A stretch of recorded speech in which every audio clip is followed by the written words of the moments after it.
Welcome to another episode of Chris McDaniel's America here on the Midnight Ride Network, your home of the anti-establishment movement in this country. Jack, thank you for being here today. Hey, welcome back, Chris. It's good to be back. I missed last week's episode. A lot of different reasons for that. We won't go into that. No. But I understand you guys did a good job, and that's really the most important thing. And it gave me some time for reflection, a lot of reflection. And part of the way I reflect, as you know, is I go to social media and I scroll. Mm-hmm. And if you're like me, and I think you are, you recognize that things are crazy out there. A little bit. I mean, no, crazier than I've ever seen them. Every post is sensationalized. I'm not talking about the news now, Jack. I'm talking about people posting. No, I know what you're talking about. Everything is sensationalized. And I think I know why they do that. And I'm going to get to that in a second as well. But it's perplexing to me because depending on what side of the calculation you're on, I'm being fed data by my social media apparatus, whether it's X or Facebook or whatever the case may be. And when I see our side speaking about the election, it's very one-sided. Okay, fine, nothing wrong with that. Nothing wrong with that. Then I see occasionally their side speaking about the election. It's very one-sided, and I get it. There's nothing wrong with that. The problem occurs, I think, is that we're only exposed to one side of the calculation. And I began to look at all the posts a few days ago, trying to relax, trying to take it easy, spend time with my children while it was their fall break. And as I saw the posts, they became more and more sensationalized, more inflammatory, it seemed, by the week. And I think we're reaching maybe a critical apex here because the data's getting worse. Yeah. I'm having a hard time finding truth anymore, even among friends in their post. It's not their fault. They're having a hard time finding truth as well. We all are. So it made me think, Jack, and this is very important, something I want to talk about today. Why does the world seem so crazy? Fair question, right? Yeah, good question. Because maybe it is, maybe it's not. Maybe it just seems that way. Let me tell you why I say that. When I'm traveling, when I'm meeting with people, when I'm practicing law during the course of the day, I'm able to meet with people of all stripes from all walks of life, and they all seem pretty reasonable. Okay? They open doors for each other. They say hello and goodbye to each other. They act like they've always acted. But social media makes it look like just the opposite. We're all at each other's throats. Okay, fine. Why does it appear that way? Why do things appear so crazy? I started thinking about the role of social media pushing an agenda that basically needs inflammatory posts and hostile and aggravating posts to get people to actually read them, right? So let's talk about that. There's a handful of reasons why I think the world seems crazy, even though it may not be quite as crazy as it seems. The first is this, the role of social media and the internet. Right now, we all have competing timelines and competing posts that we want to gain attention for. Some of the folks now, you may not know this, are actually being paid to post things on social media. So the more clicks they get, the more they're paid. Yeah. So how do you get clicks? You post the craziest thing you can post, right? The most inflammatory thing you can post, and people view it and they share it because it is inflammatory. No one likes to spread basic news. No. No one likes to share that, right? We want to see big things happening, even if they're not truthful. Okay, so it goes back to my first question. Are we really this crazy, or does it just seem like we're this crazy? And I'm beginning to think social media is driving this crazy party for all of us, because the people that are influencers, they want to continue to be influencers. How do you continue to be influencers? You get more and more and more crazy with your posting, so more people take it and share it. Now, here's where it gets crazy. There's so much of it, and it seems so incredibly cool, especially when the stories are anti-Harris, right, or anti-Biden. We sometimes click and share without thinking. And so the news is propagated. It's exploding now all over the place. The algorithm senses it, keeps sharing it, keeps sharing it. And so people keep pushing it, keeps pushing it. Now bad information is out there. And when you've got bad information, what do you do with it? So, because most people don't take the time or the effort just to drill down and try to figure out whether it's true or not. You've seen this, haven't you? Oh, absolutely, Chris. And there is a conscious effort on my part. So before I share something, I do research now. It wasn't always the case, but I mean, I've learned that this is what you need to do if you don't want to be incorrect. Because what's being shared, or at least the algorithm is pushing, are the more sensational stories, the more controversial stories, the more emotional stories. The more emotional a picture is, whether it's AI generated or not, that's what everybody pushes and shares, right? Yes. Even if it's not true. There was a picture after the storm the other day of a little girl holding a puppy. I saw it. It was beautiful. When I first looked at awesome. it, I was like, wow, that's an incredibly moving picture. But then you focus a bit down and you begin to look at it and you think, wait a second, this doesn't add up very well. And sure enough, somebody said, wait, look, it's AI. Yeah, she had 6 fingers, I think. Or on 3 one fingers, or whatever the case may be. But the thing that spread so quickly that it was the truth in the eyes of so many people, because we didn't have time to discern truth from untruth or truth from false, right? So it went viral. Now get this, here's where it gets crazier. When we see a post we like, especially if it's hostile to the Democrats, we want to go find other posts or other information that agrees with that post. Yes. So even our basic search is flawed from the very beginning. Because if I go to Google and I say, tell me Miss Harris likes the inheritance tax, or whatever, I'm going to find stories that show that to me. So I go to this confirmation bias. I'm trying to confirm what I found is true, but the algorithm for the search engine points me to data that may or may not be true, but appears to be true. I don't go any further and I think, oh, it must be true. Yeah. Right? So complicating that is number 2, information overload. There's so much information. That is a problem. There's Yes. so much information. I mean, leave it to America. We can have 3 baseball games on, but spend 24 hours talking about them. That's fair. Right? Every pitch analyzed, every frown in the dugout analyzed, every fan analyzed after a loss or a victory.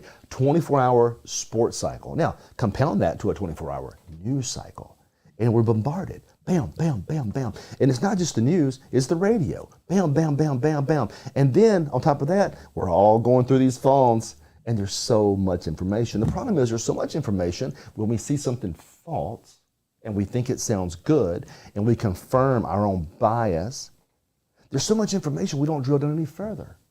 And so we find ourselves lost somewhere in this vast sea of information.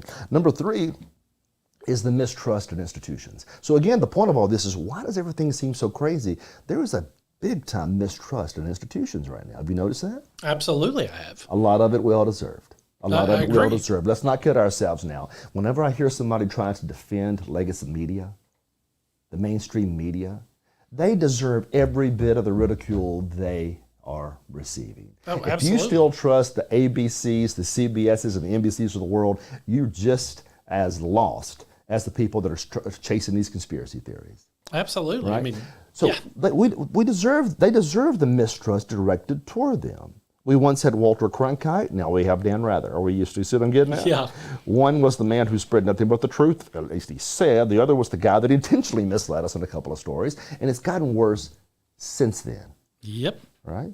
So all this mistrust. What about other institutions? The government. Well, trust me, you shouldn't trust the government. That is a quintessential American element, is it not? It's supposed to be. The founders created the entire Constitution based on the premise that you should not trust Yeah. government.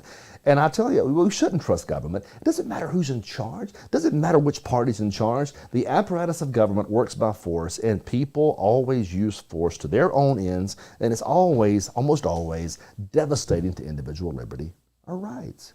So yeah, we mistrust government. We should all mistrust government. But let's take it a step further. What happens when you begin to mistrust all the institutions that used to form the basis of a sound government?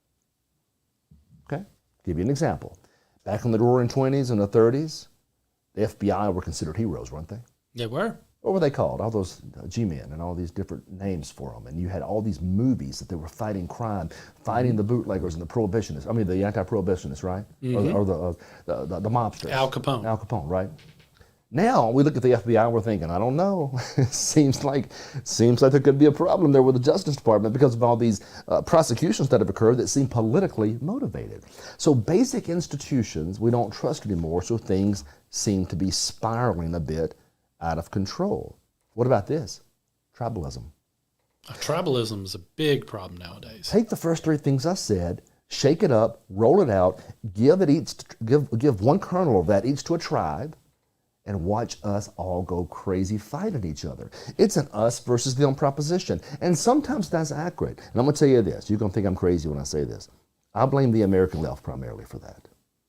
Because all the years that they've attempted to acquire power, and they couldn't, the method by which they attempted was by playing the us versus them card. Absolutely. It's the old Marxist theory of the working class versus every other class, and then they take it and apply it to gender, and apply it to race, and apply it to every other ism one can imagine. So this is constant, just bam, bam, bam, from the left, us versus them. But now it's full bore.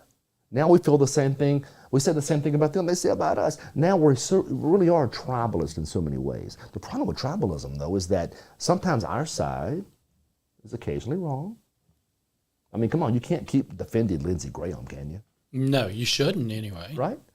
I mean, you can't. Not every Republican is a conservative, right? Sadly, no. Okay, so, but tribalism says, yes, you are. You know, you wear the red jersey or the blue jersey and always defend the red. The problem with that, lost somewhere in that fight, is we got a lot of loser Republicans in our party. Mm-hmm. We have a lot of non-Republican posers, weaklings in our party. But tribalism covers that up. And that's one of the ways they keep getting reelected, isn't it? It's 100% the ways they keep getting reelected because, again, insurgent, and I know you don't want to go on this, but an insurgent candidate runs against the establishment darling. He's breaking from the tribe, and that's the way how they paint it. They paint them as breaking from the tribe, even though they're supposed to be in the same tribe. Well, that's exactly right, but take it a step further. Every moderate to liberal Republican that has screwed us on every issue for the last 20 years, all they had to do was say, I'm for Donald Trump, and we all fell right into it. That's accurate, too. They took advantage of us every chance they could for the last 30 years, and now, well, we got to elect Republicans. No, you're part of the problem. You're the reason the debt's so high. You're the reason our social liberties are where they are. You're the reason because you took no action against the Democrats all those years. But now you're using tribalism to protect your reelection chances. And it works. It works every single time. It's dangerous. And you keep wondering why do things seem so crazy? I'm giving you the list right now. Number 5, a close cousin to number 1, cognitive bias. Do you know we're all biased? That doesn't mean racist. No. We all walk into this world with a series of experiences. And those experiences make us who we are. It causes us to view each other and the world differently. There's nothing wrong with that. Nothing wrong with diverse thoughts. A person who grows up in an abusive household is going to see the world differently than a person that grows up in a very stable household. Yeah. Nothing wrong with that. That's life. But when you have a cognitive bias, we sometimes favor information that reaffirms our positions even when they're wrong. I've done it. You've done it. Yeah, we absolutely. We've 100%. all done it. We're all guilty of it. Something else we're guilty of. We like to see things in patterns, and we have these biases, and we create patterns out of chaos sometimes. Mm-hmm. There's no real pattern there. We create it because it makes us feel like things are orderly, that things are in control. The world's a very disorderly place. The world is not really in control, but we'd like to find patterns in things to make us feel like it's in control. Yeah. And that's what creates the rise of these conspiracy theories. We can't really explain the complexities of the world, but if we can condense it down to a conspiracy. Oh, yeah. And conspiracy theories are so easy to create. And if you're good enough, you can come up with something on the fly that you know is BS. But by the time you're finished telling the story, you're halfway believing something you know you just made up. You know you made it up. And go a step further. It's a protective mechanism. Mm-hmm. In a world that's filled with all of this uncertainty, in a world that's filled with the ability for someone to prove you wrong, conspiracy theories create a cocoon for us. Yeah. And for the other side as well. I mean, I'm not after Republicans here. I'm talking about the Democrats too, because the Democrats are the kind of folks that believe the whole world's out to get them. But nobody really is out to get them. They conspire to believe these things because in that cocoon they're safe because it can't be disproven. I'll give you an example. Systemic racism. Yep. That's a conspiracy. It exists. There's no real evidence of it, but they'll say it exists. They hide in that cocoon, and they expect you not to ask the tough questions because they want to be protected. You can't prove them wrong because there's no proof one way or the other necessarily. I'll give you an example. If we were to argue right now, we all have strong opinions, who's the greatest running back of all time? Well, some folks will point to world championships, right? Mm-hmm. Some would point to yards, total. Mm-hmm. Some would point to yards per carry, total. Mm-hmm. Some would point to which one had the best offensive line, which one didn't have an offensive line. Some would say it's the guy that can run up the middle with strength or the guy that can flare out to the midfield and catch a pass. the point is, there's no way to prove it. Yeah. And so we love to argue sports because we can leave the bar thinking, I was right about that. Even though you were just right in your own opinion. That's why people love to argue sports, and that's why they like conspiracy theories. And that's part of the problem. These biases take over, and it crushes us into these cocoons where we feel safe there, trying to explain sometimes the unexplainable with a simple, connected pattern. Number 6. Man, things are moving fast out there. If it seems like it's crazy, it may be a bit crazy, but it's not as crazy as it seems. It's just moving real fast. Have you ever seen the explosion of knowledge and technology like we've got right now? Have you ever seen anything like this? It's crazy how fast it's moving. Every day I see a new report from a scientist that's done something that used to be impossible to do, right? Every day something occurs and you think, this is really, truly unbelievable. Now, imagine if the information spreads that quickly and you can't discern reality from something that's not real. Man, it creates confusion. And the confusion creates fear. And the fear forces us down this path that we just discussed. Okay, let's compound it. I'm going to bore you to death today. No, I'm fascinated. What about the pandemic? You know, you take all the things we've talked about, and the dadgum COVID thing came about, right? Remember that? Yes. Well, that was scary. Oh, I remember a time we were all frightened about what it could possibly become. There was so much going on. And again, if you're trusting the trusted news outlets, even they are helping put out more fear-mongering than I think they were actually aiding anyone. Well, there was so much concern about health fears and then economic fears and shutdown fears. It took all the other factors I've just discussed and it put them on steroids. And we haven't recovered from that. Yeah. And I blame the left for that too. They were the ones that were stirring the hysteria over COVID. It wasn't the conservatives, it was the left. They made it sound like the end of the world had approached. We had to shut down everything. Right. There was a period of time where folks weren't allowed to go to their jobs. Businesses, small businesses shut down. You had kids that were in their senior year in high school got denied the experiences of what it's supposed to be a senior. It's insane. So some pinhead could exercise control. Yes. For the good of all of us. For the good of mankind. That's always the phrase that gets us in trouble. Yeah. Every tyrant in the world has said, I'm doing this for the good of mankind. Yeah. Everyone has. That's one of the primary things they say. I'm going to work and I'm going to take away your liberty for the good of everybody else. That's not liberty at all. That's not the way we're supposed to live. But it happened, and then you keep going, and when this crazy period of time where all these things we've discussed are transpiring, and then you have media fragmentation. Think about that. So I've talked about cognitive bias, and I've talked about all the craziness out there, but now the media is fragmented.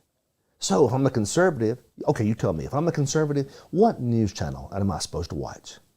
You know, they'll tell you Fox News. Okay, that's it. Yeah. Or Newsmax. Yeah, Newsmax. All right, Fox or Newsmax.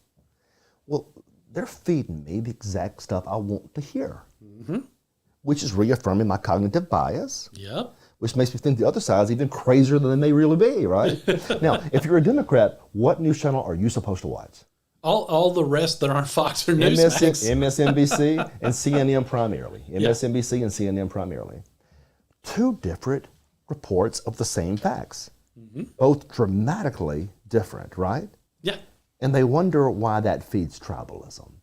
If I get up in the morning and all I'm seeing is a one-sided Fox News report, naturally I'm going to have a lot of suspicion about everybody else in this world. Conversely, if some Democrat in Chicago gets up and cuts on MSNBC, they're going to hate my guts overnight, aren't they? Okay, you see all these factors that are playing into my next few points, and it's an issue. Well, before you go to the next point, I want to bring up too, to back up what you're talking about. If you want to see a clear-cut example of what Chris is talking about in the differences between the two networks or the four networks that you pointed out in how they cover the same story, just go look at the way they talked about the presidential debates. Each side claimed victory, and it just depended on which network you were watching. It's the same. Wait, you can turn it on right now. I challenge anybody watching the show. Don't turn it off just yet. Wait 30 minutes. But when we're done here, go turn on Fox News, and you will see a dramatically different set of polling numbers than you will from CNN. Yes. It's the same race. They're reporting the same facts, just incredibly differently, and they're giving you your biases. They're reaffirming your prejudices. Yep. And you wonder why things seem so crazy. Let's take it a step further. Emotional appeals. I mean, it sounds to me, according to the Democrats, that if Trump wins, the end of the world is going to take place. Somebody said earlier it was Harris said he was going to terminate the Constitution. I heard that. Yes. But you know he's not going to terminate the Constitution. No. That's fear-mongering. It's fear-mongering. And people say, well, they're going to put people in cages and they're going to arrest them. And no, they're not. Nope. That's fear-mongering. But remember, the other side is hearing this, and they're very, very afraid. And some people on our side have been guilty of it as well. Mm-hmm. But it just seems to be so much more intense on the left than it is on the right. But we've done it too. We've done it too. Absolutely. If we lose this election, it's going to be the end of the country. Yep. You hear it, the Every hyperbole day. Every all day. the time. Well, you think about it. Now, I'm not saying one's right, one's wrong right now. I'm pointing out why the things seem so crazy. That's the point of the show, right? Mm-hmm. You know what side I'm on. I'm a conservative. Yeah. But I'm pointing out that when things seem this crazy, let's drill down and figure out why. And I'm giving you the reasons as to why things are as crazy as they are. And then lastly, you shake all those issues up and you throw it out there on the table. There's one last one that gets your attention. Existential anxiety. We're also worried. How do we get so worried? There was a time that we were watching Little House on the Prairie and Wheel of Fortune when I was a kid. Mm-hmm. And we were watching Peaceful. I remember I wasn't worried watching Gilligan's Island, were you? No. Okay, the point is that things are so much more intense now and scary now. And then you factor in the other factors. You shake it up, throw it on the table. That's why we're all so crazy. Speaking of that. You know I'm not a fan of conspiracy theories. No. And I'm not calling anybody crazy. I realize there's a lot of information out there and everybody should research and everyone should discuss it at the appropriate point and time. How many days left to the election? 23, 24, 25? It's in the 20s. Yeah, we're getting down to the last couple of weeks. We are literally about to elect the President of the United States, and it's going to be either Donald Trump or Ms. Harris, and we all hope it's Donald Trump. Mm-hmm. And yet we recognize there's about 7 states in play. And for whatever reason, even at this late date, in those 7 states, there's still about 6% undecided. I'm not sure where those people have been living. I don't know what they're missing. If this day and age, if you're not decided, I don't know what channel you're watching. But there's 6% undecided. Our efforts right now should be about finding that 6% and bringing them into the fold. 100%. That's what we should be doing. Finding that 6% and bringing them into the fold. That's the effort. And I'm going to tell you what doesn't do that. Talking about weather control and hurricane control. No, it does not. And I'm going to explain that in a minute because you're getting mad at me, and I get it. I'm mad at myself sometimes. I can tell you what doesn't get us there. Talking about mind control and conspiracies that involve weather. It just doesn't get us there. I'm not saying those issues may not be important, but there's a time and a place for these discussions. And when you're talking about 20 plus days from an election, that could, but you admit it's the most important election of our lifetime. If you're spending time literally arguing that the federal government is creating hurricanes to levy against the Carolinas and Florida to influence the election, you're hurting us. Big time. You're hurting our cause. You want to do this November the 6th? You know what? Knock yourself out. You want to get up on January of next year and talk about hurricane control? I don't care. But a few days prior to the election, when the undecideds are watching, trying to determine which part of the tent they want to belong in, and part of our people are talking about the government creating hurricanes and controlling hurricanes? Steering them, no less. Steering them. Yeah. Okay, so leave it to me. Leave it to me. I posted something on social media about it about 2 weeks ago. I remember. And all of a sudden I became a, pro-establishment hack. How hilarious is that? Let's talk about it for a minute because it really is absurd. All I was saying is that please hush until after the election's over. Please talk about the issues that matter. For the love of God, inflation, crime, and border. Let's say it again. Say it with me. Inflation, crime, and border. Wait, one more time for the people that aren't listening. Let's talk about inflation, crime, and border. Because all 3 of those issues were polling 20 points up. And if you focus on these issues, you're going to pick up the larger percentage of those undecideds in those swing states. But no, a couple of hurricanes hit, and now we're talking about weather control. And the basis of their argument is, well, there's cloud seeding. Well, no crap. We know there's cloud seeding. They've been doing cloud seeding since the 60s. Yeah.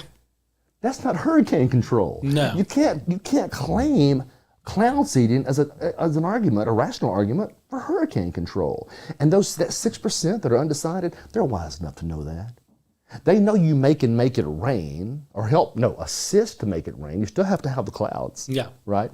But that's a big disparity, or big difference between creating a hurricane, literally steering it up against the population, allegedly so it will influence the election. That argument made no sense to me. There were just as many Democrats getting rained on as Republicans. Yeah. In states that are already very close. Yeah. It's absurd. It's ridiculous, some of the arguments.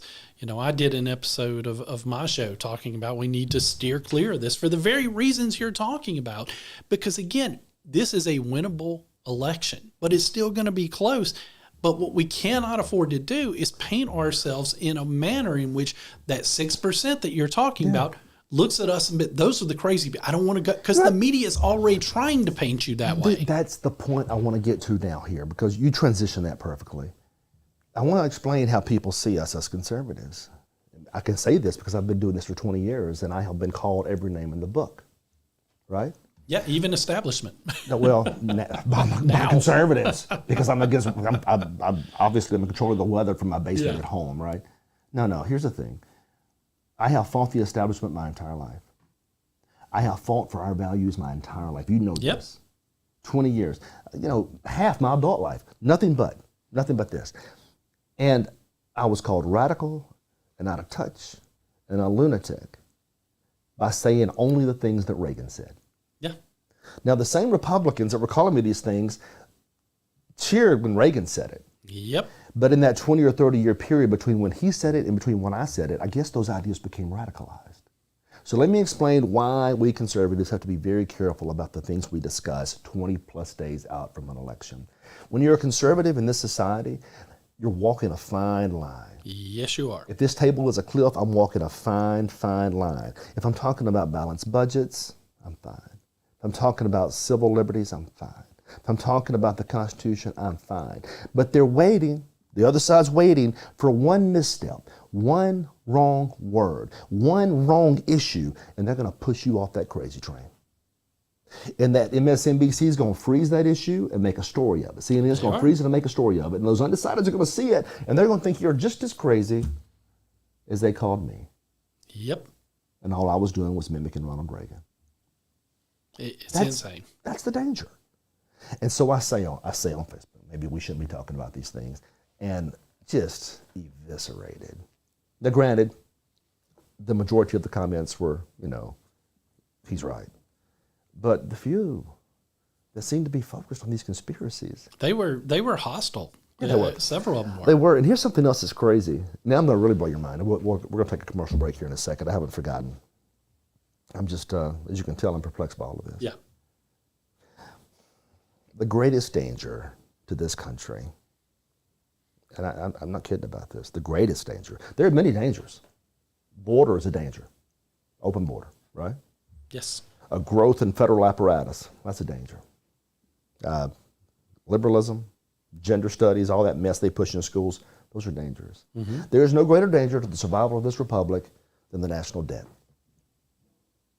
There's not. That's accurate. We were talking about how it drives inflation 15 years ago, and now we're watching it drive inflation. We were talking about how it devalues the dollar 30 years ago, and here it is devaluing the dollar. We were talking about all these things, and we're telling you now, it's just going to get worse. Get this. A few days after I post that about just waiting to talk about these things until after the election, I made a post about the national debt. And not a dang person said a word. Nope. You see, going back to my point from earlier, it wasn't sensational. It wasn't conspiratorial. It wasn't wild-eyed. It wasn't emotional. It was hard and fast data demonstrating the danger of the debt. No one wants to talk about those things. So when you wonder if we're losing our minds, maybe we are. Because there's no greater danger. 35 trillion in debt. We're adding about $1 trillion now every few months. With unfunded liabilities approaching in excess of 200 trillion. It's over. It ain't going to work out. But by all means, talk about weather control. Yeah. Let's take a break.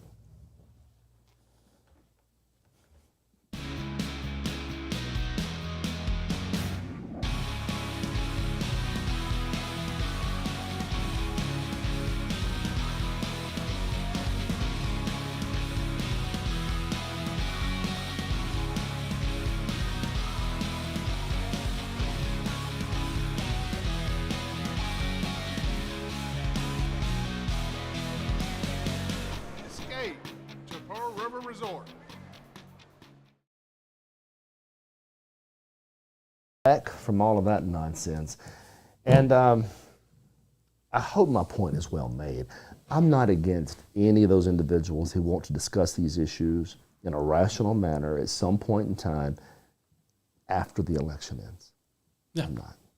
You're an American. You have every right to chase whatever dreams, whatever ideas you want to chase. And if you can prove it, more power to you. But I can promise you it's not helping Donald Trump. No, and to your point, you know, I had a friend on the post you're talking about. He commented on there. He didn't believe in the weather control conspiracy theory, but he made a point. Well, I'd rather have, you know, fringe on our side that believe in weather control than fringe like on their side that believes that a man can be a woman. And I'm like, that's a fair point.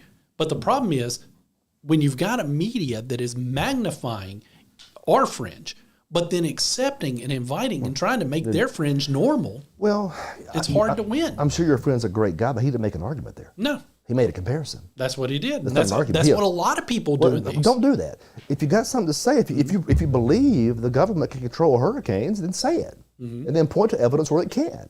Yeah. But don't equivocate and say that's an argument. It's not an argument at all.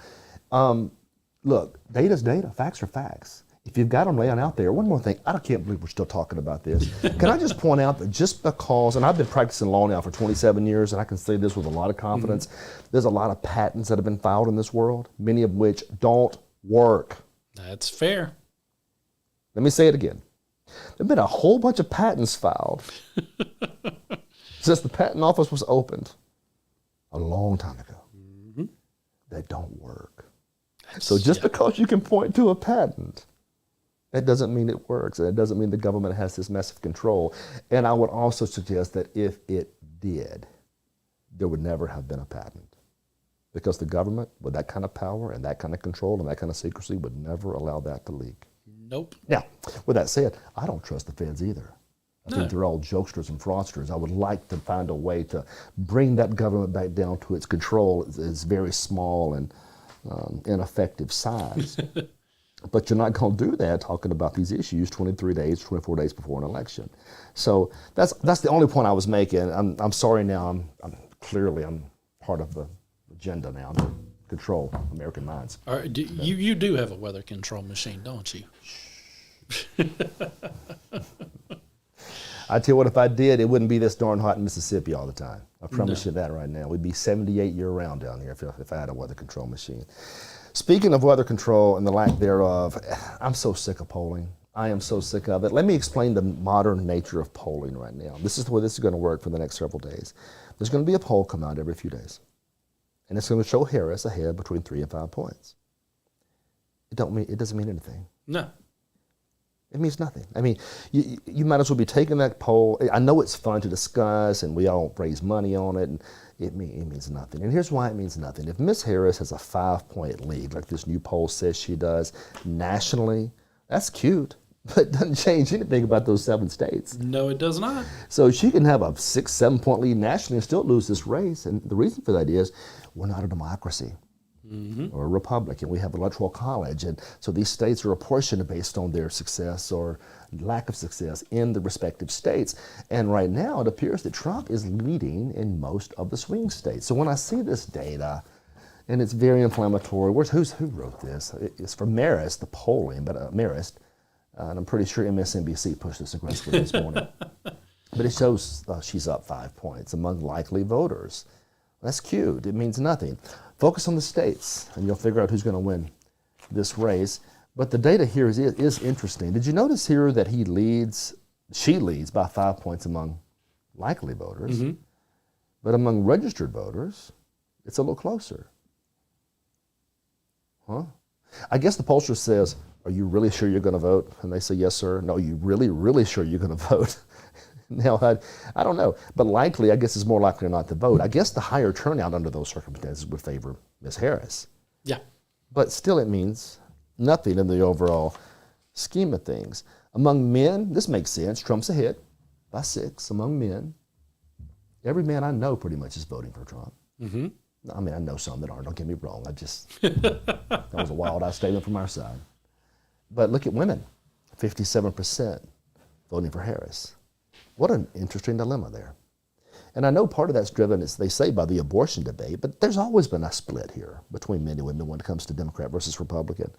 I'm not sure the abortion issue is driving those numbers that greatly, but again, if it's national, it's not a big deal. You oversample California, you oversample New York, you can skew these polls, focus on the 5 or 6 states that really matter, and we'll get to the bottom of it. Last night, or the night before last, have you ever heard this is it a rapper, singer, Charlemagne the God? I've heard of him. I couldn't tell you what he sings. Anybody in here know what he sings? Anybody at all? No. It looks like everybody in here is drawing a blank face on that one. Oh, well, I mean, I think he knows. He gave me that look like, yeah, man, what's wrong with you? You don't know Charlemagne the God. Frankly, I don't know much about him, and I'm sure he's a celebrity because he was able to interview Miss Harris. Did you see that? I did see that. You know, I guess she went straight to the hard-hitting questions. That's where she seems to go, and she seems to be at her best when she's able to drink a beer with Stephen Colbert or sit across from Howard Stern, who asked her, "Did you see Prince live once?" Those are the hard-hitting questions that American voters need to know, Chris. I know. It's funny, though, she gets these softball questions from this guy, and she still lied. Did you see the data? I did. So let's see here. She said that Trump was going to terminate the Constitution. Mm-hmm. I thought the liberals already done that. They would like to, for sure. I mean, in fairness, hear me out here. We have something called the Equal Protection Clause in the Constitution and the Civil Rights Act, which was passed in large part based on the Equal Protection Clause. Mm-hmm. And Ms. Harris, I guess a couple of days ago, issues this brand new plan for black men. Mm-hmm. And every prong of it violates the Constitution. I saw that. I mean, who's terminating the Constitution? You see Yeah. This is fear-mongering in play. Trump's not going to terminate the Constitution. She might. Yeah. And their parties tried to, for as long as I can remember, with their liberal justices and jurists out there. Mm-hmm. But Trump hasn't done that. Number 2, Harris claimed that Congress has to act on the immigration issue, that not a whole lot the president can do. Well, it's kind of those kind of true, kind of not. Congress does have the power to do a lot when it comes to immigration, for sure. Mm-hmm.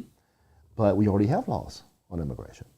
And that's for the executive to enforce. Yep. So she's just passing the buck there. She's trying to dodge what's happened the last 3.5 years. And when you direct your Justice Department to maybe look the other way on several of those laws, which they did, that right there is you ignoring your duty right there. Well, there's a couple of ways you can do it, right? You can direct them purposefully not to take action, or you can appoint people in those positions that you know will not take action. The bottom line is, though, the action is not taken, and so the border continues to be problematic.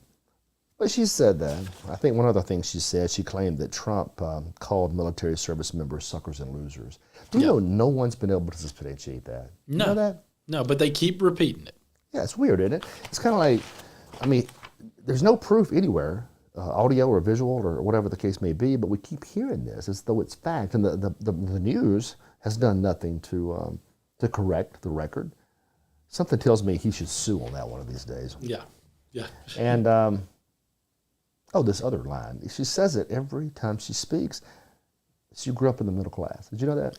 Oh, yeah. I did an entire episode of The Right Side breaking down just how middle class her upbringing was. And Chris, spoiler alert, it wasn't very middle class at all. She lived in very rich neighborhoods right off of a golf course. She went to private schools. Yeah. She lived in Canada for a large portion of her time in very nice neighborhoods, yet she can relate to those of us that are middle class. Well, I would suggest the middle class in Mississippi is far different than the middle class in Boston or New York or fair. California. our middle class, and I can tell you what that's like, and that is paycheck to paycheck. Yeah. I can tell you right now. And I suppose it's different when you're in a more affluent part of the country. But clearly, the way she was raised, the education she received, the job her father had, these are all fairly elitist styled individuals. And to claim that she's middle class is a heck of a stretch. It really is. But, they have to say this because they poll. I've told you how they do this, right? I mean, I don't know if anybody knows this, but these phrases she keeps using, these were very delicately and intentionally polled, not only with pollsters using large samples, but focus groups that she bought in to poll. And they really liked that when she said that. And so she said it 6,000 times in the last 2 months. And that's what modern politics is. She doesn't have an individual thought in her body. She has never had an articulate thought in her body. And if you listen to her outside of a teleprompter, you can see that. But they've got her saying these sound bites, these talking points. And is it going to work? I don't think so. I think Trump's going to win this race. But you can see how weird modern politics has become. It's not any longer about debates or substantive discussions. It's about sound bites, and it's about favors. In other words, who can I promise something to get a bigger section of those people to show up and support me? It used to be, well, politics has always been dirty, but I remember if you look at the Reagan-Mundell debates, for instance, there was at least a lot of substance that was involved. Even later, the debates that we witnessed throughout, I guess, the 90s and the 2000s, there were some decent substance. It's all talking points now. Have you noticed that? Absolutely. Have we been dumbed down, or have debates been dumbed down? A little bit of both. A little bit of both. I think the American public has definitely been dumbed down. I mean, you look at how we substitute the letter R instead of spelling out A-R-E in multiple posts and things like that. That type of stuff does take its toll, where eventually you think that that's just the way how you write it out. So, yeah, we've been dumbed down. But by the same token, debates have definitely been dumbed down. I mean, to the point that folks were actively praising the difference that you got from the vice presidential debate as opposed to what we've seen as more traditional debates lately. It was more of a throwback, but even it wasn't as focused as debates back in the day were. Well, one of the things she did, and I've mentioned this once before, she's under polling. And, I say that because Reed made a good point earlier. The Republicans aren't making huge inroads with the African-American population. No. They're just not.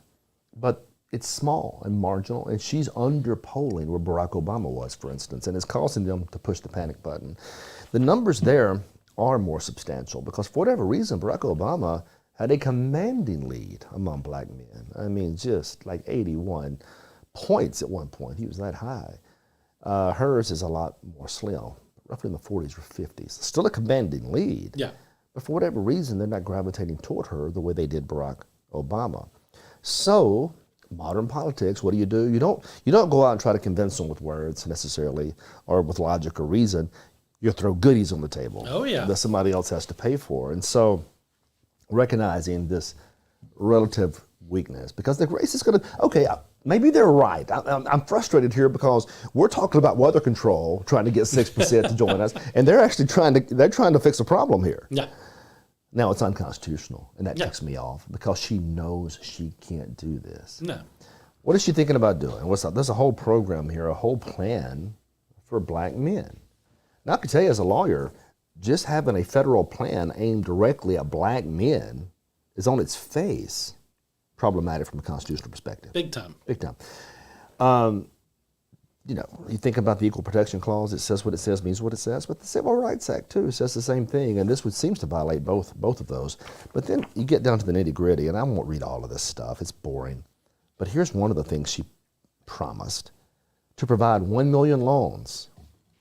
Did you see this? This is pretty amazing.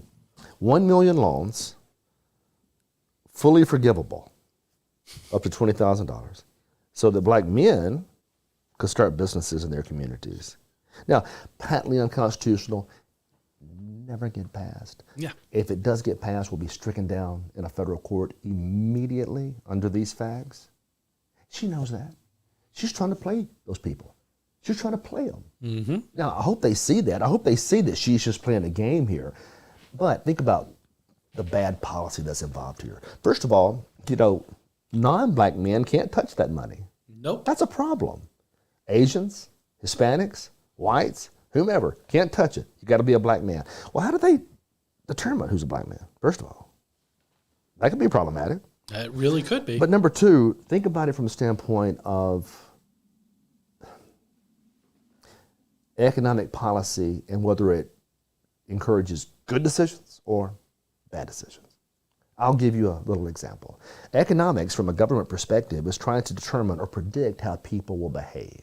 You know that, right? Mm-hmm. Two schools of economics, they both use a lot of math, but really it comes down to how do people consume on the mass scale? Let me ask you a serious question. If I were to tell you, I'm going to give you $20,000, fully forgivable, with no strings attached, would you be pretty reckless with it? Or would you be very conservative with it? Because I tell you what I'd do, I would be crazy reckless with it. If I had $20,000 free dollars with no strings attached, you know what? It's time for that craziest idea I've ever had. I think I can make it into a business.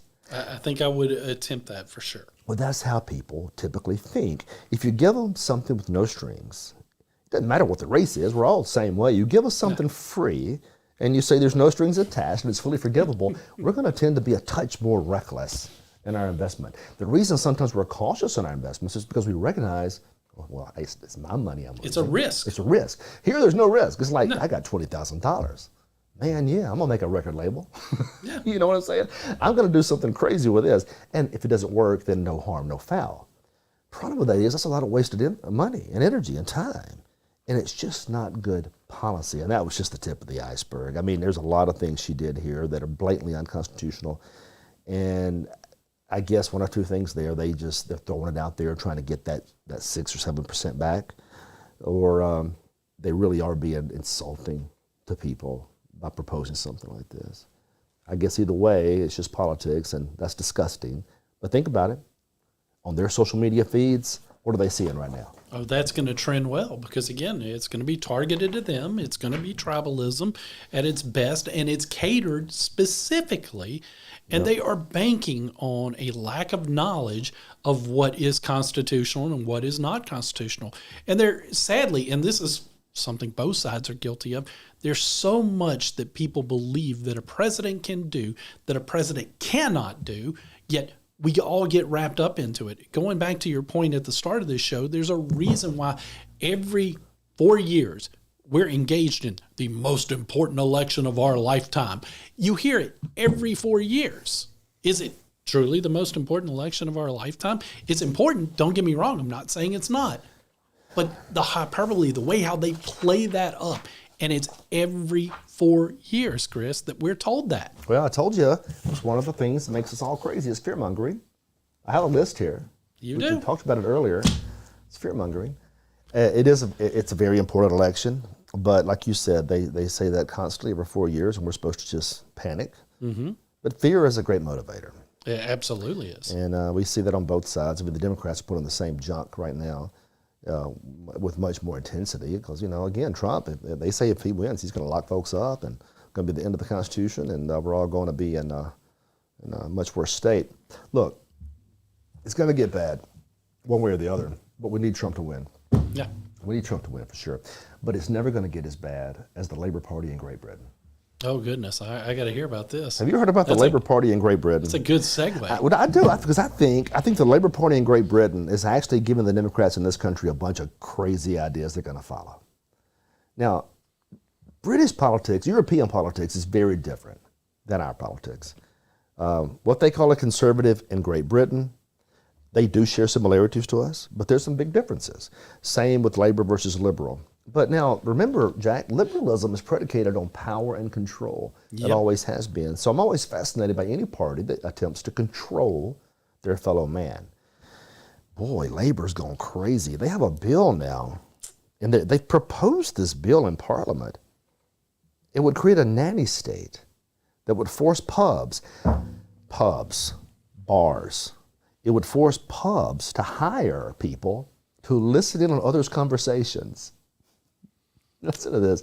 And if the conversation is offensive or could be harmful to the sensibilities of someone else in the pub, face some sort of civil fine or lawsuit or even prosecution. Wow. So this is actually, now listen to this. This is the leftist Labour Party in Britain cracked down on offensive comments made in pubs. We're not talking about offensive comments made in kindergarten. We're talking about adults in pubs drinking. Where offensive comments are the norm. So I would suggest that if you're easily offended, you probably shouldn't visit British pubs, or especially Irish pubs. Yeah. But if you are easily offended, the second alternative would be to find a pub that you won't hear those types of comments. And I'm not sure what kind of pub that would be, because alcohol does weird things to people. It does. Jack. But here we are. Now, get this. The name of it's called the Employment Rights Bill. And it will basically just change equality laws in Britain. And so employers could be held responsible. Now, let that sink in. I own a pub, and some knucklehead is sitting in my pub, and he's had 4 Guinness, or whatever the case may be. He decides to tell an anti-Irish joke. There's an Irishman sitting across the pub, and the Irishman says, I'm offended. I've got to do something, or I pay the price. What kind of lunacy is that? Now, quick question, economically. We're talking about economics earlier. Do you think that's going to close pubs down or increase their businesses? Oh, it's going to shut them down. I'm not going to visit a pub where I can't say a few offensive things. Yeah. What's up with England? He missed that. You absolutely missed that. Are you going to visit a pub where you can't say something offensive? Oh, no, of course not. I want to say offensive things in part pubs. of the point of going to pubs. If I can't, anyway, I'm a Cubs fan. I say offensive things at pubs all the time when they're playing. How can you not? It was that kind of season. What is up with England and pubs? I mean, wasn't it just a few weeks ago where they were talking about trying to regulate them more with their hours and stuff like that? And here, now they want... No, it's part of this bill. It's all part of the same bill. Get this, it gets better. So they also have decided that, now these are European pubs. Yeah. You got to chill. Now they're wanting to say you can't smoke anywhere, not even outside, not even around it. They have these courtyards.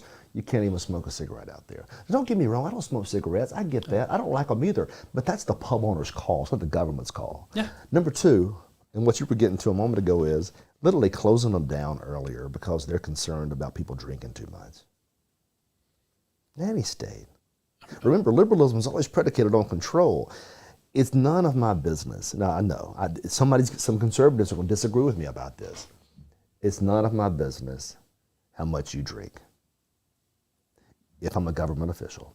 Now, as your friend, I may come to you and say, dude, that's the 10th one you've had tonight. You might want to simmer down. Put it down. You've been offending people all night. But you're doing it as a friend, not as an authority exactly right. figure. I can't make you do it, and I'm not going to fine you or criminalize you for not doing it. But as a government official, the last thing on my mind should be, man, I'm not going to let Jack drink but 3 drinks tonight. That's ridiculous. I know it's harmful, but so's butter. Yeah. Right? Yeah. Those big hamburgers they were eating before the show, terrible for you. It's Not cholesterol great. driven. We can't ban those things, can we? No. See, that was incredibly offensive. We only bring this up, and I'll show you the article. It's Breitbart, so it's probably skewed. Listen, I like Breitbart. I don't mean to imply. I'm just saying this is our side of the equation, but they are pointing out, I believe, warnings of things to come. Well, we've seen it before. We have seen leftists in this country look to a European model and try to copy things that they have implemented in Europe. So I don't think it's crazy and I think we should be calling out bad legislation abroad, because we need to be aware for when they try to implement it here, because I do think it is a distinct possibility that they could attempt that, especially if this bill passes over. Hopefully it doesn't pass. Hopefully they can kill it. I think they will. What was funny is Nigel Farage, of course, is opposing this bill. Mm-hmm. And I've actually hung out in a bar with Nigel Farage. So I know where he stands on this issue. Not only the drinking, but the offensive comments. I know where he stands on both of those, because I've seen that guy in action.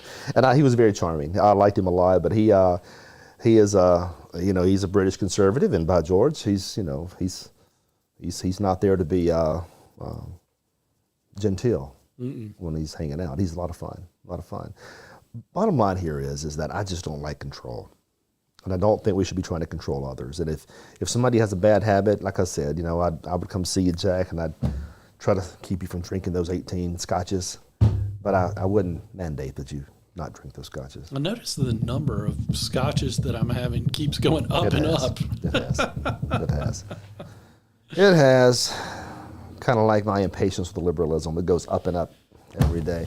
Well, anyway, we're getting toward the end here. Is there anything else you'd like to add? Because we have about a minute and a half, I suppose, to kill. But Well, again, I think that it's important to focus on the issues as we get closer to the race. Again, last week while you were out, Chris, we talked about how it appeared, just on the face surface and some of the things that I was able to find, that it appears that Harris's momentum that she had when she first got in the race was starting to slip a little bit, that it seemed like it was the right time to capitalize on it. But you're not going to capitalize on it when you're focusing on the wrong issues, when you're focusing on issues that the other side can paint you as crazy people. No matter how, if you don't have facts, if you don't have solid evidence to prove what you're trying to say, wait until November 6th. There's a time and a place for all that, and I think there's nothing wrong with investigating any idea, right? Absolutely. All ideas should be tested, even the ones that seem implausible. But let's wait till this election's over, and then we can walk down that path. But bottom line here is we need to win this race. And we need to, at the very least, if he does win, we can control the judiciary. Hopefully we'll be able to keep the Senate. Probably going to lose the House at this rate, which is, whatever. But we can still keep them from causing an incredible amount of damage over the next 4 years. Because if Harris wins, there's going to be an incredible amount of damage caused over the next 4 years, at least among the judiciary, because that would be her call in some respects. Although, one more point, we'll get out of here. If the Republicans hold the Senate, they could bottle up those judicial appointments pretty effectively. Absolutely. Think they'll have the guts? No, they absolutely will not have the guts. We'll find out. Hopefully we won't find out. You got better hope of the British pub lobbyists killing that bill. All right, well, I've had a good time, and I sincerely hope the next 3 weeks goes well for us. We need that to happen, and I'm looking forward to a victory, because I really do believe he's going to win the race. But it's going to be so dadgum close. Oh, razor thin. Razor thin race. Thank you all for being here, Jack. As always, thank you for being here. Thank you. This has been Chris McDaniel's America on the Midnight Ride Network, your home of the anti-establishment movement in this country. We'll catch you next time. Thanks for being here.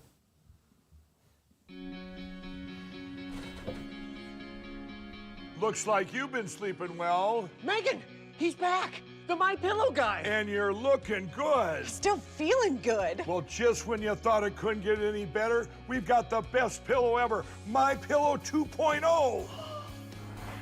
Wow, it's so soft and smooth. It's cool to the touch. How did you do that? Well, we took My Pillow's patented fill and combined it with this new technology that we didn't have back then when I invented My Pillow to bring you the best pillow in history, My Pillow 2.0. Just like all of you, I never imagined that My Pillow could get any better. That's why I haven't changed it in nearly 20 years. Then I heard about a revolutionary new technology, and I knew I had to bring it to you all. My Pillow 2.0 is truly the next generation of My Pillow. The My Pillow 2.0 is cooler and softer than the last My Pillow. It is so comfortable to sleep on at night. I look forward to going to bed, and I wake up well rested in the morning. Sleep is all about temperature and height. My Pillow 2.0's patented adjustable fill is going to give you the exact individual support you need from your head to your bed. And now here's where it gets even better. We've all experienced those temperature-related sleep interruptions where you get too hot, you toss and turn, you flip your pillow over to the cool side. Well, all that's gone with my brand new My Pillow 2.0 cooling fabric that's made with temperature-regulating thread. The best sleep just got even better. Whether you have a MyPillow or not, you need to get the brand new MyPillow 2.0. Call or go to MyPillow.com now. Use your promo code, and for a limited time when you buy one, you'll get a second one absolutely free. You're sleeping even better. And cooler, too. And you're looking good. Feeling good. I knew you would. Visit mypillow.com.